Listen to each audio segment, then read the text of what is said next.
Hello, and welcome back to Chapter 3 of Lord of the Mysteries. After confirming his plan, Xiao Mingrui immediately felt he had a mental crutch. His fear and unease were all swept away into a corner of his mind. Only then did he have the mood to carefully study Klein's memory fragments. Xiao Mingrui habitually stood up before turning off the pipe's valve. He watched the wall lamp gradually dim until its flame extinguished before sitting back down. As he subconsciously fiddled with the revolver's brass cylinder, he pressed the side of his head. He slowly recalled his memories in the crimson-dyed darkness as though he was the most attentive viewer in a movie theater. Perhaps as a result of having a bullet pass through his head, Klein's memories were like shattered glass. Not only were the memories not continuous, there were many spots which were clearly missing. For example, memories pertaining to how the exquisite revolver appeared in his possession, whether he had committed suicide or was killed, as well as the meaning of the words "everyone will die, including me" on the notebook, or whether he had participated in anything odd 2 days before the incident. Not only had these particular memories become fragmented, there were also missing pieces. It was the same even for knowledge he ought to know. In light of the present situation, Xiao Mingrui believed that if Klein were to return to university, it was unlikely he could graduate. This was despite him having left campus just days ago without relaxing one bit. He needs to participate in the Tingen University's history department interview 2 days later. The university graduates of Lowen Kingdom do not have the tradition of staying at their alma mater.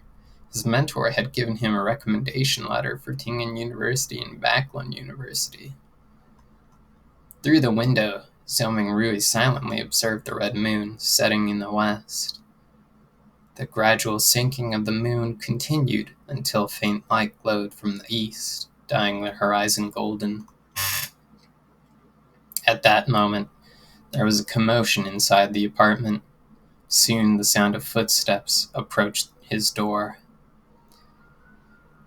Melissa's awake. She's really as punctual as always. Xiao Mingrui smiled. Due to Klein's memories, seeing Melissa made him feel as though she was really his younger sister. However, I do not have a younger sister. He immediately contradicted himself. Melissa was different from Benson and Klein. Her rudimentary education was not completed at the Sunday school classes offered by the Church of the Evernight Goddess. When she reached schooling age, the Lowen Kingdom had enacted the Basic Education Law.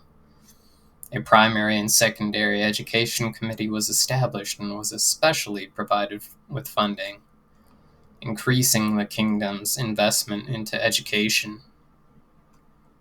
In less than 3 years, under the premise that numerous church schools would be incorporated, many public primary schools were established to strictly maintain the principle of religious neutrality. This was to prevent education from involving itself in the conflicts between the Lord of Storms, Evernight Goddess, and the God of Steam and Machinery.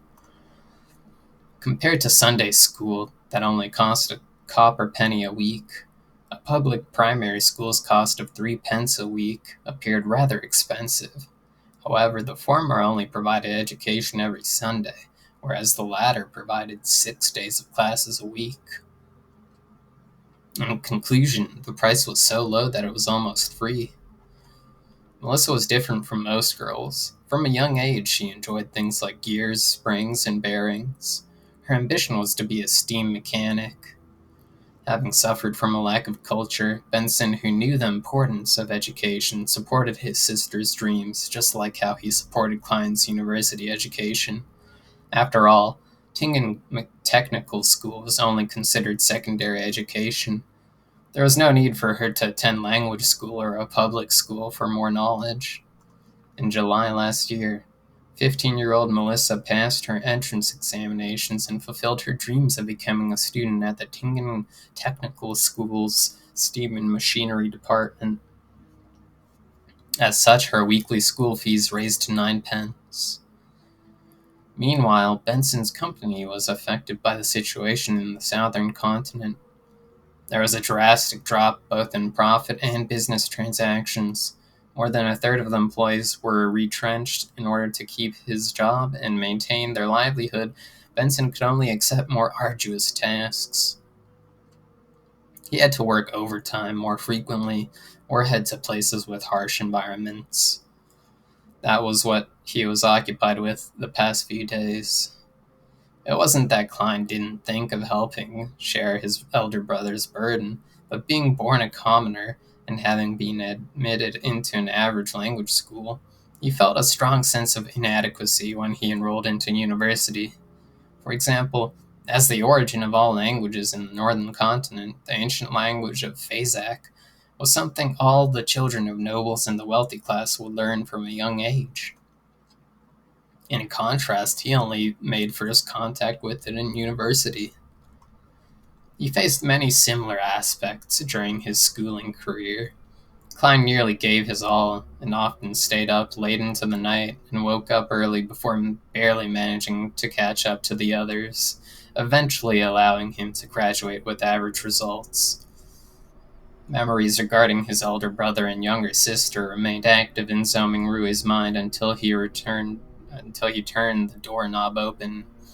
Only then did he jolt awake and remember that he held a revolver in his hand. Wait, this is a semi-regulated item. It's gonna scare children. Also, there's still a wound on my head. With Melissa arriving at any moment, Zoming Rui pressed onto his temple and hurriedly pulled open a desk drawer and threw the revolver in before slamming it close.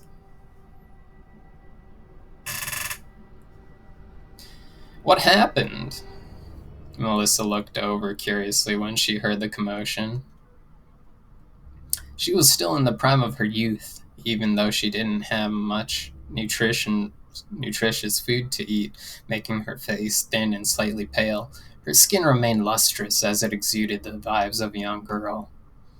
When Zoming Rui saw his sister's brown eyes look over, he forcibly composed himself and picked up an item beside his hand before calmly closing the drawer to conceal the existence of the revolver.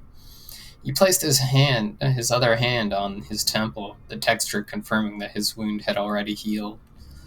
He took out a silver vine leaf pocket watch and pressed the top gently, causing its cover to flip open. It was a picture of the siblings' father. It was the most valuable item the Royal Army sergeant left behind, but being a second-hand item, it would often malfunction from time to time in recent years, even though he had gotten a watchsmith to fix it. It embarrassed Benson, who enjoyed bringing it with him to elevate his status many a time, so it was thrown away back at home in the end.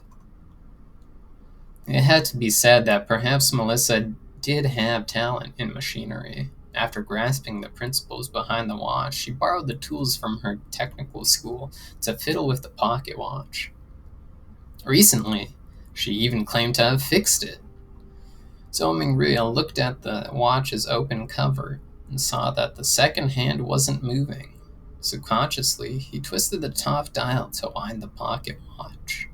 However, despite winding it a few times, he didn't hear the sound of taut springs. The second hand remained motionless. It looks like it's broken again. He looked at his sister while trying to find a topic of conversation.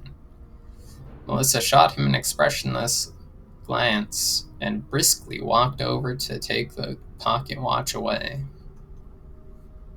She stood in her spot and pulled up the button sitting atop the pocket watch. With a few simple turns, the tick-tocking of the second hand sounded.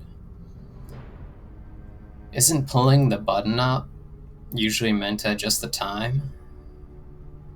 Zoming Rui's expression immediately turned blank.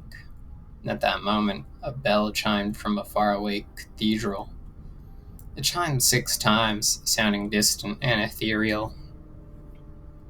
Melissa tilted her head to listen to it and pulled the button up once again. Following that, she turned it to synchronize the time. "It's okay now," she said simply without emotion.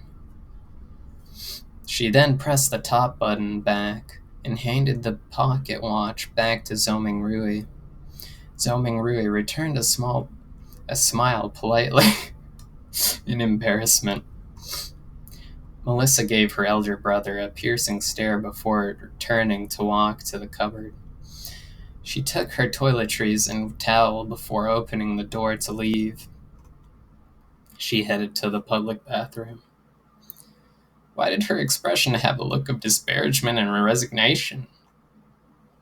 Is it a look of love and concern for a retarded brother? Zoming Rui lowered his head and chuckled. He closed the pocket watch's cover with a click before opening it again. He repeated this action as his idle thoughts focused on a question. Klein committed suicide without a silencer. Well, I'll consider it a suicide for now. His suicide should have caused quite a commotion, yet Melissa, who was just a wall away, didn't notice it at all. Was she sleeping too soundly, or is Klein's suicide shrouded in mystery to begin with? Click! The pocket watch opened. Clack! The pocket watch closed. Melissa returned from washing up and saw her brother's subconscious act of constantly opening and closing the pocket watch. Her gaze was once again glazed with that exasperation as she said with a sweet voice, "Clyde, take out all the remaining bread. Remember to buy fresh ones today. There's meat and peas too. Your interview is soon. I'll make you mutton stewed with peas." As she spoke, she moved a stove out from the corner. With some charcoal, she boiled a pot of hot water. Before the water boiled, she opened the cupboard's lowest drawer and took out what seemed like a treasure, a can of inferior tea leaves. She threw about 10 leaves into the pot and pretended that was real tea. Melissa poured 2 big cups of tea as she shared 2 pieces of rye bread with Zoming Rui over tea. There's no sawdust or excessive gluten mixed in, but it is unappetizing. Zoming Rui still felt weak and was starving. He forced himself to swallow the bread with the tea, while complaining inwardly. Melissa finished eating a few minutes later. After she adjusted her black hair that reached down to her vest, she looked at Zoming Rui and said, "Remember to buy fresh bread. All we need is 8 pounds. The weather is hot, so the bread will easily spoil. Also buy the mutton and peas. Remember to buy them." Indeed, she was showing concern for her dull brother. She even had to repeat to emphasize it another time. Zoming Rui nodded with a smile. "All right." Regarding the Lowen Kingdom's pound, Zoming Rui matched Klein's muscle memory with his. He believed it was close to half a kilogram of what he was accustomed to. Melissa didn't say anything further. She stood up and tidied the area. After packing away the last bit of bread for lunch, she put on a tattered veil cap that their mother left behind, picked up a self-sewn bag used to carry her books and stationery, and prepared to leave. It was not Sunday, so she had an entire day of classes to attend. Walking from their apartment to Tingen Technical School took about 50 minutes. There were public horse carriages that cost a penny a kilometer, with a limit of 4 pence in the city and 6 pence in the city outskirts. In order to save money, Melissa would leave ahead of time and walk to school. Moments after she opened the main door, she paused in her footsteps and turned her body halfway, saying, "Clyde, don't buy too much mutton or peas. Benson might come back on Sunday. Oh, and remember, we only need 8 pounds of bread." All right, sure thing, answered Zhao Mingrui exasperatedly. Simultaneously, he repeated the word Sunday a few times in his head. In the northern continent, a year was similarly split into 12 months. Every year, there was 365 or 366 days. A week was similarly split into 7 days. The splitting of months was a result of astronomical observations. It made Zhou Mingrui suspect whether he was in a parallel world. As for the splitting of days, it was a result of religion. This was because northern continent had 7 orthodox gods: the eternal blazing sun, the lord of storms, the god of knowledge and wisdom, the Evernight goddess, Mother Earth, the god of war, and the god of steam and machinery. Watching his sister close the door and leave, Zhou Mingrui suddenly sighed. Soon, his thoughts focused onto the luck enhancement ritual. Sorry, I really wish to return home.